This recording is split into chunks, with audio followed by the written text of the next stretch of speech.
নাৰীয়ে ইটো চুব নাপায় সিটো চুব নাপায় বা এই নাৰীয়ে বুলি নহয় অকল আমাৰ সমাজত এটা নাপায় নামৰ শব্দ আছে বাইদেউ নাপায় নুচুব নকৰিব এনেকুৱা ধৰণৰ শব্দ আছে কেতিয়াবা ধৰক আপুনি যিহেতু বিজ্ঞানৰ মানুহ বিজ্ঞানৰ দৃষ্টিৰে আপুনি কথাখিনি বুজাবলৈ যাওঁতে কাৰোবাক কিবা সমস্যাৰ সন্মুখীন কেতিয়াবা এনেকুৱা স্মৃতি মনত আছেনে বাইদেউ আপোনাৰ তেনেকুৱা স্মৃতি মই যেতিয়া বুজাওঁ তেতিয়া মানে মই উদাহৰণ দি বা কেতিয়াবা এতিয়া এই যে গ্ৰহণৰ সময়ত আমি কওঁ যে ভিতৰত আনি থোৱা বস্তুবিলাক পেলাই দিব লাগে তেতিয়া মই যেতিয়া মহিলাসকলক প্ৰশ্ন কৰোঁ যে আপোনালোকে কিন্তু খেতি পথাৰৰ ধানখিনিতো পেলাই দিয়া নাই সেইখিনি ধানেইতো পাছত খাব বা আপোনালোকে যে এই পুখুৰীৰ পানীখিনি বা নদীৰ পানীখিনিতো আপোনালোকে উলিয়াই পেলাই দিব নোৱাৰে এনেকৈ ক'লে সৰু সৰু উদাহৰণ দি ক'লে তেখেতসকলে কিন্তু বুজি পায় আৰু এটা কথা সদায় তেখেতসকলক কওঁ যে অতীতৰ নিয়ম মানে যে বেয়া বা ভুল তেনেকুৱা কথা নহয় এতিয়া আমাৰ এটা সময়ত আছিল যে আমাৰ ৰান্ধনি ঘৰত আমি এই বাহিৰৰ কাপোৰেৰে আমি নোসোমাওঁ বা ৰান্ধনিগৰাকীয়ে বেলেগ কাপোৰ পিন্ধি ৰান্ধে বা জোতা পিন্ধি আমি কেতিয়াও ৰান্ধনি ঘৰত নোসোমাওঁ এই নিয়মবিলাকৰ কিছু বৈজ্ঞানিক ভিত্তি আছে গতিকে সকলো পৰম্পৰা বা যে নিয়মেই বা বিশ্বাসেই যে অন্ধবিশ্বাস এনেকুৱা নহয় প্ৰিয় দৰ্শক আপোনালোক সকলোকে দেওবৰীয়া শিতানৰ মাজলৈ স্বাগতম জনাইছোঁ আজি আমাৰ সৈতে অতিথি আসন অলংকৃত কৰা এগৰাকী বিশিষ্ট ব্যক্তি আপোনালোকৰ মাজত চিনাকি কৰাই দিম ডক্টৰ অদিতি বেজবৰুৱা বাইদেউ বিশিষ্ট লেখিকা বিজ্ঞান কৰ্মী যোৰহাট অভিযান্ত্ৰিক মহাবিদ্যালয়ৰ অৱসৰপ্ৰাপ্ত অধ্যাপিকা ডক্টৰ অদিতি বেজবৰুৱা বাইদেউক স্বাগতম জনাইছোঁ দ্য ভইচ ফৰ আছামলৈ ধন্যবাদ বাইদেউ আমি আপোনাৰ সৈতে বহু কথা পাতিম সামাজিক ক্ষেত্ৰখনৰ কথা পাতিম আপোনাৰ সাংস্কৃতিক জীৱনৰ কথা পাতিম শৈক্ষিক জীৱনৰ কথা পাতিম পোনপ্ৰথমে বাইদেউ আপোনাৰ পৰা আমি আপোনাৰ শৈশৱৰ বিষয়ে কিছু কথা জানিবলৈ চেষ্টা কৰিম শৈশৱ মানে মোৰ দেউতা যোৰহাটৰ জগন্নাথ বৰুৱা কলেজৰ অধ্যাপক আছিল আৰু মোৰ মা আছিল জয়মতী উচ্চ ইংৰাজী বালিকা বিদ্যালয় নামৰ এখন বালিগাঁও অঞ্চলৰ ছোৱালী বিদ্যালয়ৰ মা প্ৰধান শিক্ষয়িত্ৰী আছিলে আৰু মায়ে দেউতায়ে মাহঁতৰ আচলতে মূল্যবোধটো খুব বেছি আছিল আৰু মা দেউতাই আমাৰ 4টা সন্তান আছিল আটাইকেইটা সন্তানকে ভাল মানুহ কৰি গঢ়িবলৈ চেষ্টা কৰিছিল আৰু আমাৰ শৈশৱত আমি বাস কৰিছিলোঁ যোৰহাটৰ নতুন পাৰা বুলি কয় দৰঙী চুকৰ ওচৰৰ এটুকুৰা ঠাই তাতো আমাৰ ওচৰ চুবুৰীয়া সকলো সহজ সৰল সাধাৰণ মানুহ আছিল আৰু তাৰ লগতে আমি বালিগাঁও আৰু দেউতাৰ জন্মস্থান ঢলপুৰ কচুৱাৰ দেউতাৰ গাঁওখনৰ পৰিৱেশো আমি মাজে মাজে লাভ কৰিছিলোঁ আৰু গতিকে কি হৈছিল এই নগৰ আৰু গাঁৱৰ দুয়োটা অঞ্চলৰে কথাবিলাক আমি অনুভৱ কৰিব পাৰিছিলোঁ প্ৰকৃতিকো ভাল পাবলৈ শিকিছিলোঁ আৰু একে সময়তে মা দেউতা দুয়ো শিক্ষা বিভাগৰ মানুহ হোৱা কাৰণে আমাৰ পঢ়া শুনাত বৰ গুৰুত্ব দিছিল আৰু মায়ে দেউতাই ভাবিছিল যে সাধাৰণ ঘৰৰ মানুহবোৰৰ কাৰণে আচলতে শিক্ষাই হৈছে আমাৰ জীৱনত উন্নতি কৰিবৰ কাৰণে যিটো সোপান আমি বগাব পাৰোঁ সেয়া হৈছে শিক্ষাই সেই বুলিয়ে মাহঁতে বিশ্বাস কৰিছিলে হয় বাইদেউ এই আপোনাৰ ধৰক শৈশৱৰ পৰা এই ডক্টৰেটলৈকে যিটো যাত্ৰা এগৰাকী আপুনি বিজ্ঞানী এগৰাকী সুবক্তা সুলেখিকা আমি জানো এই যাত্ৰাটো অলপ আপুনি আমাক জনাবচোন আমাৰ দৰ্শকসকলক মই আচলতে ছাত্ৰ জীৱনত মই পঢ়া শুনাত ভালেই আছিলোঁ পৰীক্ষাবোৰত ভাল ফলাফলেই দেখুৱাবলৈ সক্ষম হৈছিলোঁ প্ৰাথমিক বিদ্যালয়ৰ বৃত্তি পৰীক্ষাৰ পৰা আৰম্ভ কৰি মই মোৰ স্নাতকোত্তৰ পৰীক্ষালৈকে সকলো পৰীক্ষাতে ভাল ফল দেখুৱাব পাৰিছিলোঁ, কিন্তু মই নাভাবোঁ যে ভাল ফল দেখুৱালেই পৰীক্ষাত মানুহে জীৱনতো সফলতা লাভ কৰিব পাৰে। আচলতে সফলতাৰ কাৰণে আন কিছুমান গুণ অতিশয় আৱশ্যকীয়।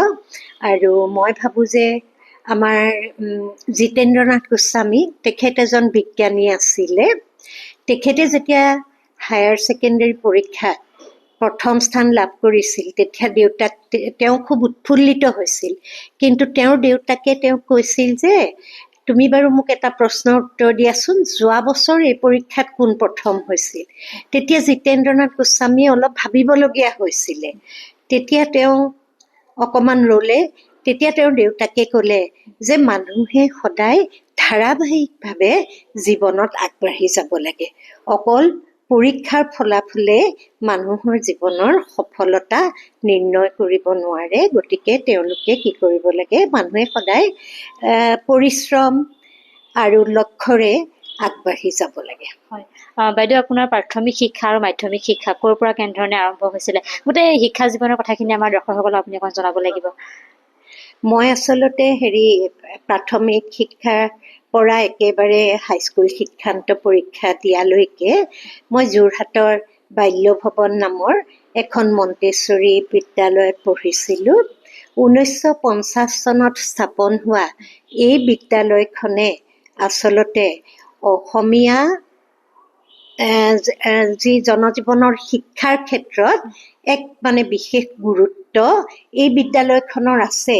কাৰণ কি, এই বিদ্যালয়খনে একে সময়তে মাতৃভাষাৰ মাধ্যমত শিক্ষা দিবলৈ যত্ন কৰিছিল আৰু একে সময়তে উচ্চ মানবিশিষ্ট শিক্ষা, তাৰ লগতে জীৱনৰ বিভিন্ন মূল্যবোধ শিকাবৰ বাবে যথেষ্ট পদক্ষেপ গ্ৰহণ কৰিছিলে। সেই সময়ত আপুনি ষ্টেণ্ড কৰিছিলে, আমি জানো এই কথা। সেইটো সময়তে হয় হয়, মই আচলতে বাল্যভৱনৰ পৰা প্ৰথম হাইস্কুল শিক্ষান্ত পৰীক্ষাত স্থান লাভ কৰিছিলোঁ 1975 চনত, আৰু মই অংকত 100ৰ ভিতৰত 100 নম্বৰ লাভ কৰিছিলোঁ। সেইকাৰণে সেই সময়ৰ যোৰহাটবাসীসকলে মোক বিশেষভাৱে মৰম কৰে আচলতে। তেতিয়াৰ পৰা বাইদেউ এতিয়ালৈকে আপুনি জিলিকি আছে? কিন্তু ঠিক জিলিকি আছোঁ বুলি ক'ব নোৱাৰোঁ। আচলতে আমি প্ৰত্যেকৰে কিবা নহয় গুণ দোষ সকলো মিলিয়ে মানুহ হয়।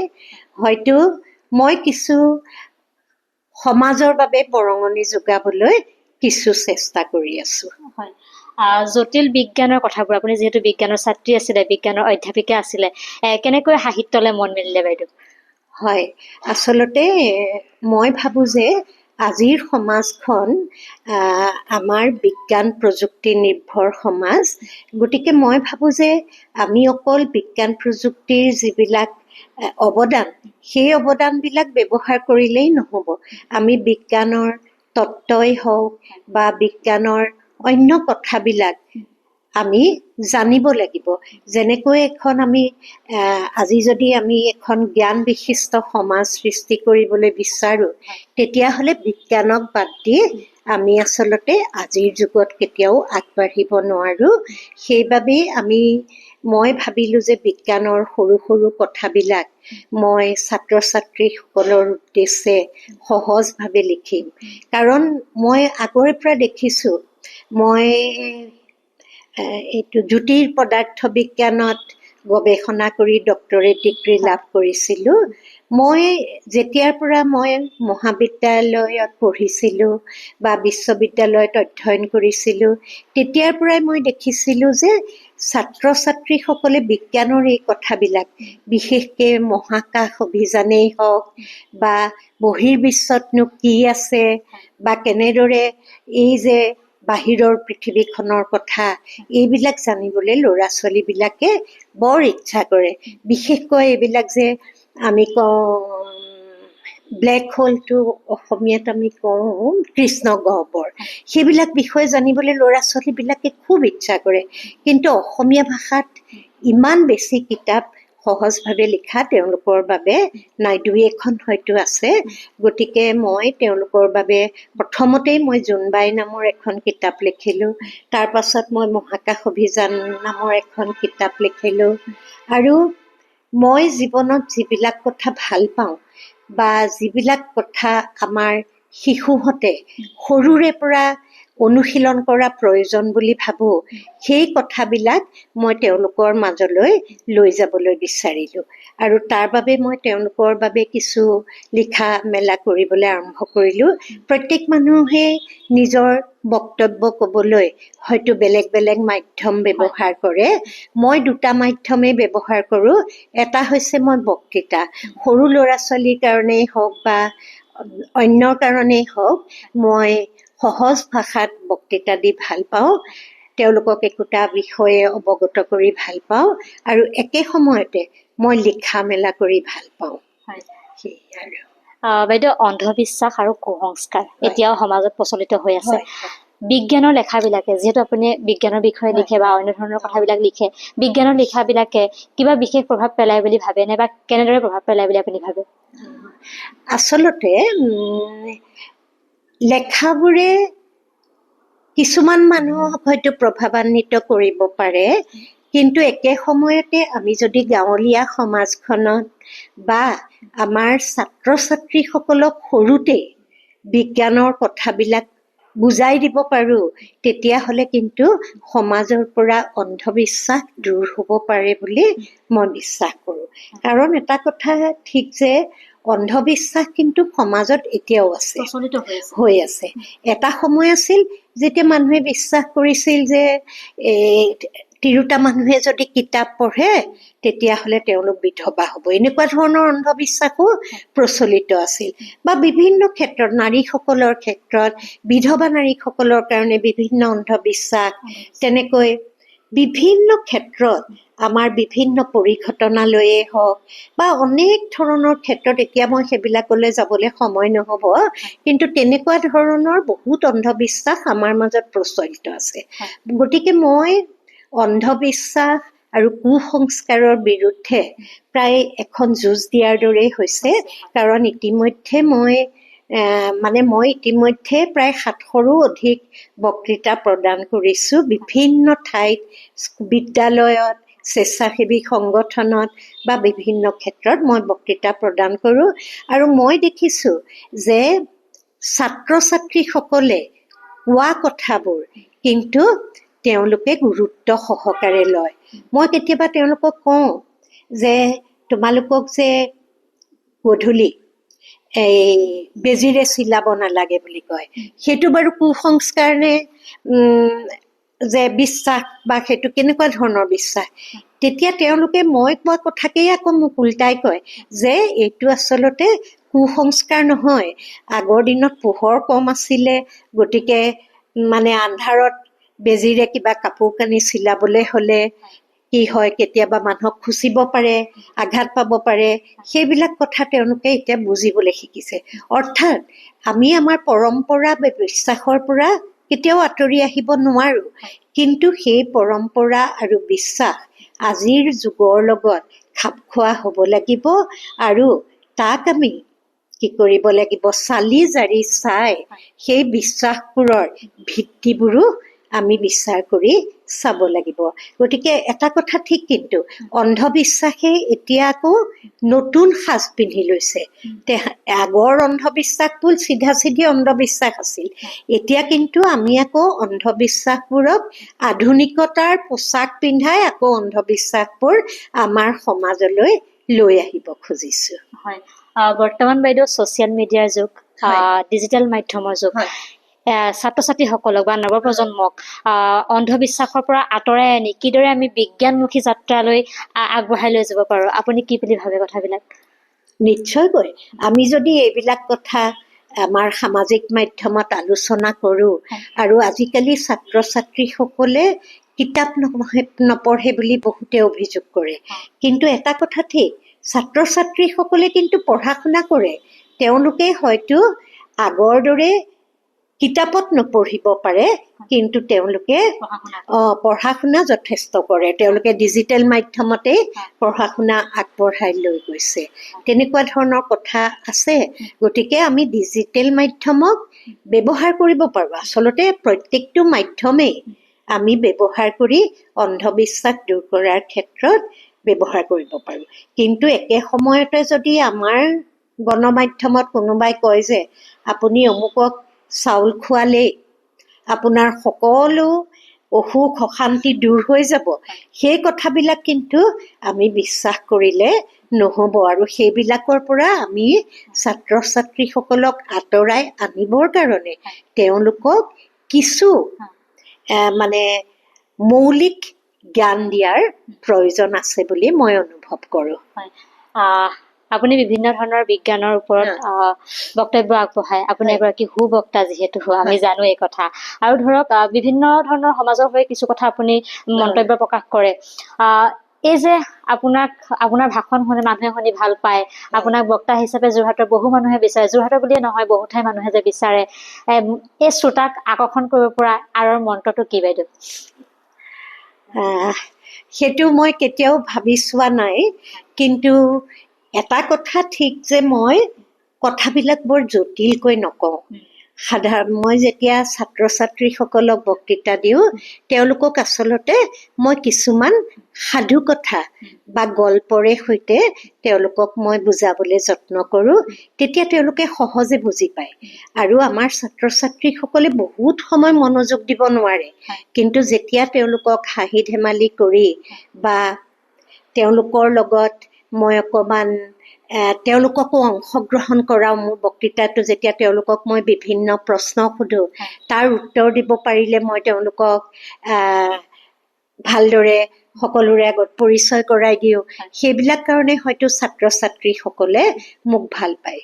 আৰু আন এটা কথা হৈছে মহিলাসকলৰ কথা যেতিয়া মই কওঁ, বা এই যে মই প্ৰতিবন্ধীসকলৰ কাৰণেও কাম কৰোঁ বা পৰিৱেশৰ কাৰণেও কাম কৰোঁ, তেতিয়া মোৰ বক্তৃতাত মই কি কৰোঁ, সদায় মই এটা নতুন কথা ক'বলৈ যত্ন কৰোঁ।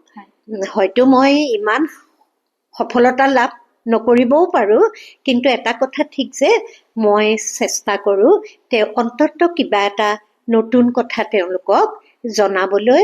আৰু যেতিয়া মহিলাসকলৰ কথা কওঁ বা প্ৰতিবন্ধীসকলৰ কথা কওঁ, তেতিয়া মই কি কৰোঁ, আমাৰ সমাজত চলি থকা কিছুমান উদাহৰণ মই দিবলৈ যত্ন কৰোঁ, যিবিলাক উদাহৰণ হয়তো সেই শ্ৰোতাখিনিও দেখিছে, কিন্তু তেওঁলোকে তাক অনুভৱ কৰিব পৰা নাছিল। মই সেই উদাহৰণেৰে তেওঁলোকক সেই কথাবিলাকৰ প্ৰতি অনুভৱী কৰি তুলিবলৈ যত্ন কৰোঁ। আৰু নতুন প্ৰজন্মৰ যিসকল ছাত্ৰ ছাত্ৰীয়ে, যিসকল যুৱক যুৱতীয়ে বিজ্ঞানৰ প্ৰতি বাইদেউ আকৰ্ষিত হয় বা বিজ্ঞানৰ বিষয়ে চৰ্চা কৰিব বিচাৰে, সেইসকলক আপুনি কি পৰামৰ্শ আগবঢ়াব? বিজ্ঞানৰ চৰ্চা আচলতে এতিয়া মানে বিজ্ঞান আৰু কলা বুলি আচলতে আমাৰ জ্ঞানক আমি বিভক্ত কৰিবই নোৱাৰোঁ। বিজ্ঞান এতিয়া আমাৰ সমাজৰ প্ৰত্যেকটো কথাতেই অন্তৰ্ভুক্ত হৈছে, বিজ্ঞান সকলোতেই আছে। আৰু আচলতে যিদিনা মানুহে জুই জ্বলাবলৈ শিকিলে সেইদিনাই বা চকাৰ আৱিষ্কাৰো বিজ্ঞানৰে আৱিষ্কাৰ। গতিকে মানৱ জাতিৰ উত্তৰণ বা যিটো উন্নতিৰ জয়যাত্ৰা যিটো মানৱ জাতিৰ, সেয়া কিন্তু আচলতে বিজ্ঞানৰে ইতিহাস। গতিকে বিজ্ঞান আমি জানিব লাগিব আৰু বিজ্ঞানৰ কথাবিলাকৰ প্ৰতি আগ্ৰহী হ'বলৈ হ'লে আমি কথাবিলাক কি, কিয়, কেনেকৈ, এই কথাবিলাকৰ প্ৰতি আমি লক্ষ্য ৰাখিব লাগিব, ভালকৈ পৰ্যবেক্ষণ কৰিব লাগিব। আৰু কেৱল কিতাপৰ জ্ঞানেৰে আমি সমৃদ্ধ হ'লে নহ'ব। আমি মানে কেৱল যে তথ্যৰ জ্ঞান ল'লোঁ বা কিতাপ পঢ়িলোঁ, তাৰ দ্বাৰাই অকল নহয়, আমি কিন্তু হাতে কামে বিদ্যাটো শিকিব লাগিব, কাৰ্যকৰী জ্ঞানটো ল'ব লাগিব বুলি মই অনুভৱ কৰোঁ। আৰু বিজ্ঞান কলা সকলোৰে সমাজত প্ৰয়োজন আছে। আৰু সকলো ক্ষেত্ৰতে আমাৰ নতুন প্ৰজন্ম আগবাঢ়ি গ'লেহে আমি এখন সুন্দৰ সমাজ লাভ কৰিব পাৰিম বুলি মই অনুভৱ কৰোঁ। কাৰণ কথাটো হৈছে কি, আমি যে অকল বিজ্ঞান নিৰ্ভৰ এখন সমাজেই যদি কল্পনা কৰোঁ, তাৰ মাজত কিন্তু আমাৰ মানৱীয় মূল্যবোধবিলাক যদি নাথাকে, তেতিয়াও কিন্তু সমাজখন হয়তো একে হৈ নাথাকিব। আৰু সাহিত্যৰ ক্ষেত্ৰখনে আমাক সেই কথাবিলাকো শিকায়। আৰু তুমি বোধহয় মোক প্ৰশ্ন কৰিছিলা, মই কথাটো থাকি গ'ল ক'বলৈ, যে সাহিত্যৰ প্ৰতি মই কেনেকৈ আগ্ৰহী। যিহেতু আপুনি বিজ্ঞানৰ এগৰাকী ছাত্ৰী আছিলে, তাৰ পাছত আপুনি অধ্যাপিকা হ'ল, গোটেই যাত্ৰাটো আপোনাৰ বিজ্ঞানৰ লগতে জড়িত আছিলে। আচলতে মই কিতাপ পঢ়ি সৰুৰে পৰাই খুব ভাল পাওঁ, আৰু পৃথিৱীৰ বিভিন্ন ভাষাৰ কিতাপ মই অধ্যয়ন কৰিছোঁ। যিবিলাক ধ্ৰুপদী সাহিত্য আছে, সেই সাহিত্যবিলাকো হয়তো মই বেলেগ বেলেগ ভাষাত অধ্যয়ন নকৰিলেও অসমীয়া ভাষালৈ যিবিলাক অনুবাদ কৰা হৈছে বা ইংৰাজী ভাষাত মই অধ্যয়ন কৰিছোঁ। আৰু কৰি মই দেখিছোঁ যে কিতাপে কিন্তু আমাক বহুত জ্ঞান দিয়ে, এখন সমাজক দিশ দেখুৱাই, পথ নিৰ্দেশনা দিয়ে। গতিকে এই যে সাহিত্যৰ ক্ষেত্ৰখনো কিন্তু অত্যন্ত আকৰ্ষণীয় এখন ক্ষেত্ৰ। আৰু সাহিত্য আৰু সমাজ আৰু বিজ্ঞান, এই তিনিওটা বস্তুৰে এটা আন্তঃ সম্পৰ্ক চলি আছে। আৰু সেই সম্পৰ্কক ধৰি ৰাখিবলৈ হ'লে আমি সকলো ক্ষেত্ৰতে আমাৰ সমাজ আৰু জাতিক আগুৱাই নিব লাগিব বুলি মই অনুভৱ কৰোঁ। ইতিমধ্যে বাইদেউ আপুনি বহু কিতাপ ইতিমধ্যে উলিয়াইছে, আমি সেই কথা গম পাওঁ। আপোনাৰ কিতাপৰ বিষয়ে আমি ইতিমধ্যে গম পাওঁ।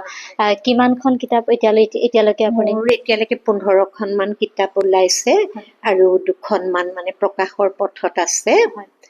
আৰু তাৰ ভিতৰত মোৰ ভাল লগা কিতাপ হৈছে, এখন হৈছে মহাকাশ অভিযান, আৰু এখন হৈছে বিজয়িনী বুলি। সেইখনত মানে মই 34গৰাকী ষ্টেম ক্ষেত্ৰৰ, ষ্টেম মানে ছায়েন্স, টেকন'লজি, মেডিকেল আৰু ইঞ্জিনিয়াৰিং ক্ষেত্ৰৰ বিভিন্ন মহিলাসকলে কেনেকৈ সকলো সামাজিক বাধা অতিক্ৰম কৰি নিজৰ নিজৰ ক্ষেত্ৰত তেওঁলোক জিলিকি উঠিছিল, তাৰ কাহিনী মই লিখিছোঁ। আৰু এইকাৰণেই লিখিছোঁ যাতে আমাৰ ছাত্ৰীসকলেও বা আমাৰ নাৰীসকলেও আগবাঢ়ি যাবলৈ প্ৰেৰণা লাভ কৰে। আৰু এখন মোৰ ভাল পোৱা কিতাপ হৈছে মই নিজে লিখাৰে, সেইখন হৈছে মৃত্যুৰ পৰা অমৃতলৈ। সেই কিতাপখন শ্ৰদ্ধেয় হোমেন বৰগোহাঁই ছাৰেও বৰ ভাল পাইছিল।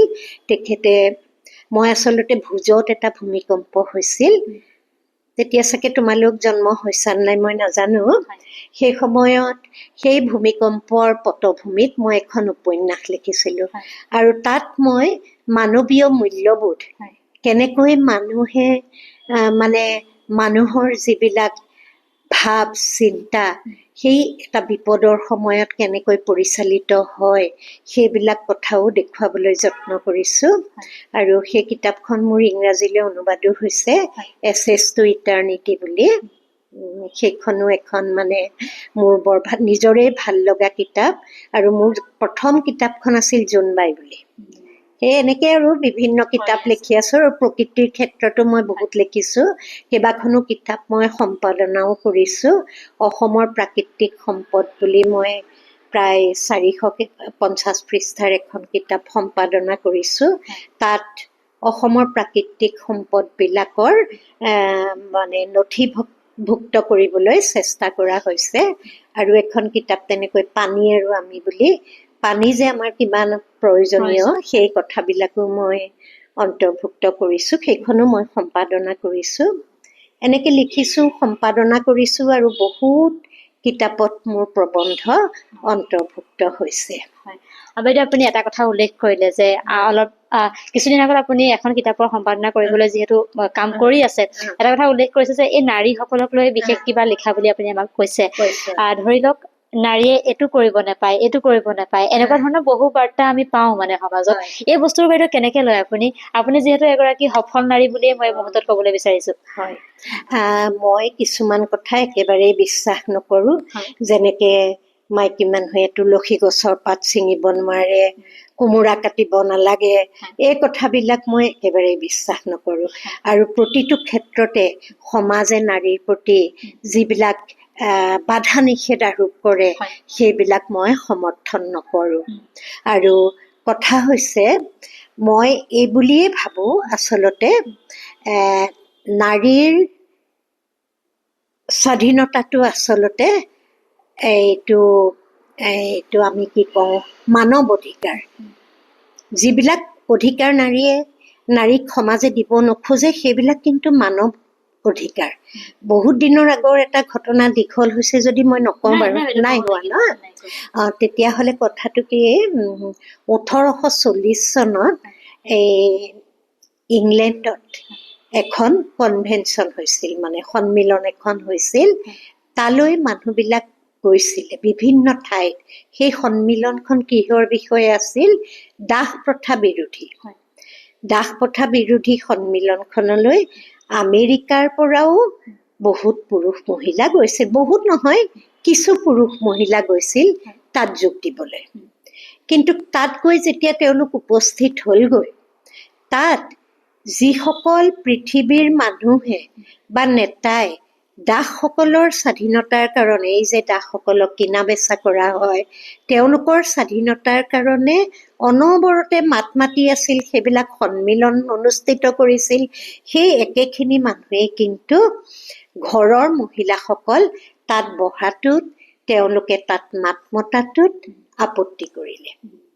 1840 চনৰ কথা, অৰ্থাৎ আজিৰ পৰা বহুত বছৰ নহয়। কিন্তু আমি যদি চাওঁ কিমান বছৰ, এতিয়া কিমান হৈছে, 2026 চন, 200 বছৰো সম্পূৰ্ণ নহয়।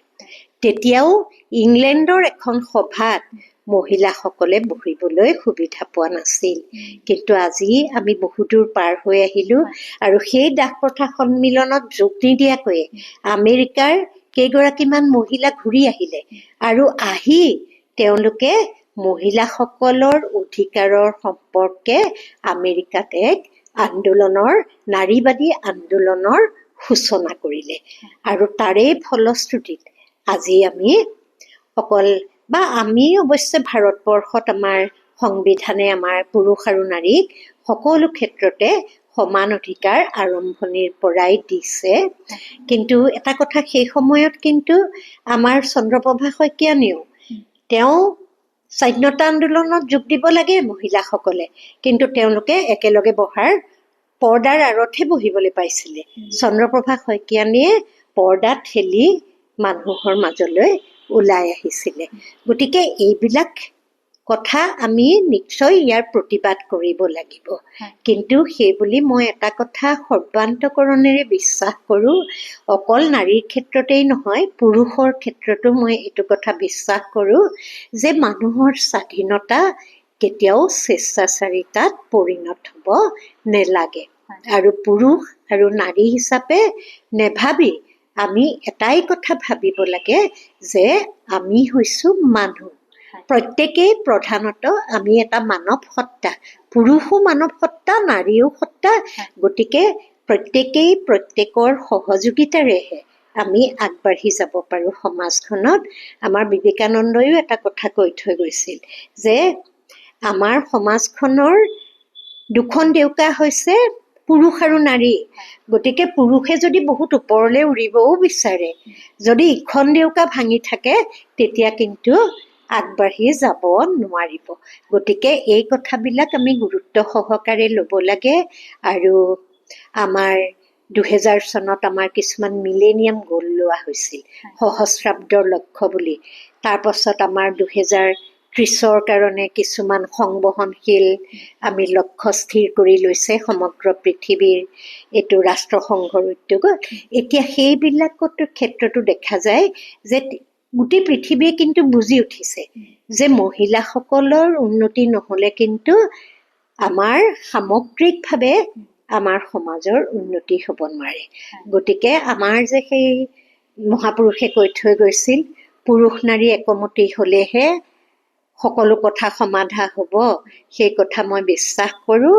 কিন্তু আৰু এই নাৰীবাদীসকলৰো যুঁজখন আচলতে পুৰুষসকলৰ বিৰুদ্ধে নহয়, আমাৰ যিটো প্ৰচলিত পদ্ধতি বা যিবিলাক আমাৰ নিয়ম কানুন, সেইবিলাকৰ বিৰুদ্ধেহে যুঁজখন চলি আছে। কিন্তু এটা কথা ঠিক, মই এবাৰ এখন হেৰিলৈ গৈছিলোঁ, আন্তঃৰাষ্ট্ৰীয় সন্মিলনলৈ। তাত মানে সেইখন 1999 চনত গৈছিলোঁ। তেতিয়া 2000 চন আহি আছে।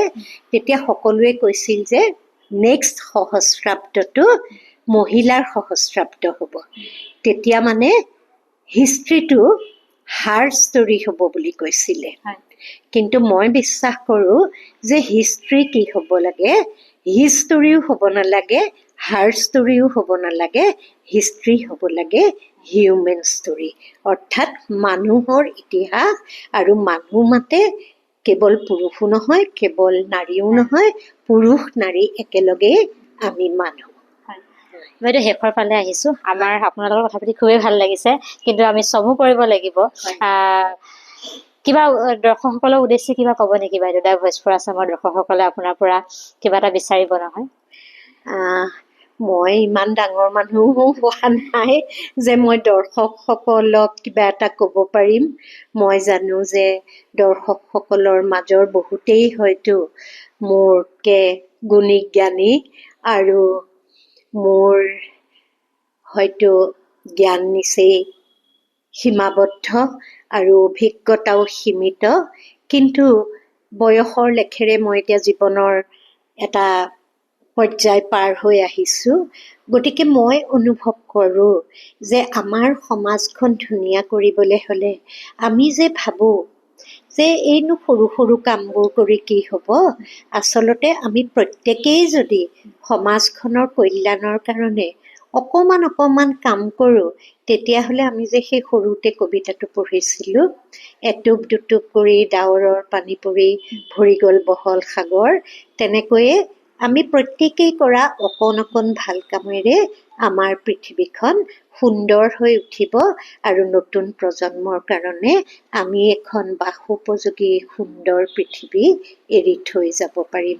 এই মই দৰ্শকসকলক কৈছোঁ, আৰু মোৰ সকলোলৈকে মোৰ প্ৰণাম জনাই তোমাৰ পৰা বিদায় ল'ব খুজিছোঁ। পুনৰবাৰ বাইদেউ ধন্যবাদ জনাইছোঁ আমাক আপুনি ইমান বহুমূলীয়া সময়খিনি দিয়াৰ বাবে। আপুনি সদায় নিৰোগী হৈ থাকক, স্বাস্থ্যৱান হৈ থাকক, ভালে থাকক, তাৰে কামনা কৰিছোঁ। ধন্যবাদ। দ্য ভইচ ফৰ আছামৰ দৰ্শকসকলে ইমান পৰে এই প্ৰতিবেদনটো চাই থকাৰ বাবে আপোনালোক সকলোকে ধন্যবাদ জ্ঞাপন কৰি মই মৌচুমী বৰাই এই অনুষ্ঠানটোৰ পৰা বিদায় লৈছোঁ।